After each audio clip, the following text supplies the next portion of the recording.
flash de 10 sur la RTB. Les banquiers du Burkina Faso ont été reçus en audience hier par le président du Faso. Au menu des échanges, à la contribution de ses responsables d'établissements financiers à la relance économique du Burkina, chose que les banquiers souhaitent faire dans un environnement sécurisé. Par la suite, Rochmar Christian Kaboré a échangé avec le ministre-président de la Fédération de Wallonie-Bruxelles. Les échanges ont porté sur le développement économique du Burkina et sur la lutte contre le terrorisme. Les policiers radiés suite à la mutinerie de 2011 disent regretter leur acte et demandent pardon à la nation burkinabé. Ils l'ont exprimé au ministre d'État, ministre de l'Administration territoriale et de la Sécurité intérieure.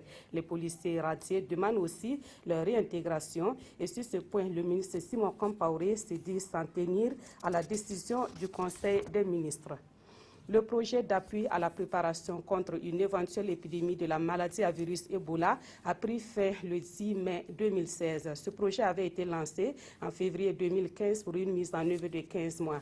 Des acquis ont été engrangés tels que le renforcement des capacités des équipes d'intervention rapide pour la prise en charge d'éventuels cas d'Ebola. Il y a eu aussi la construction du centre de traitement des maladies épidémiques de Ouagadougou. La clôture officielle du projet a eu lieu hier.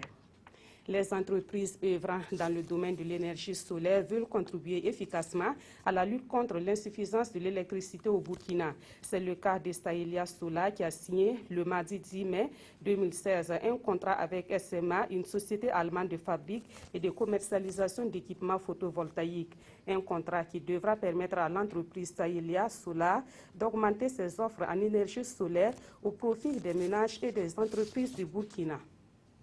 Et puis un autre projet vient de voir le jour dans la région du Sahel.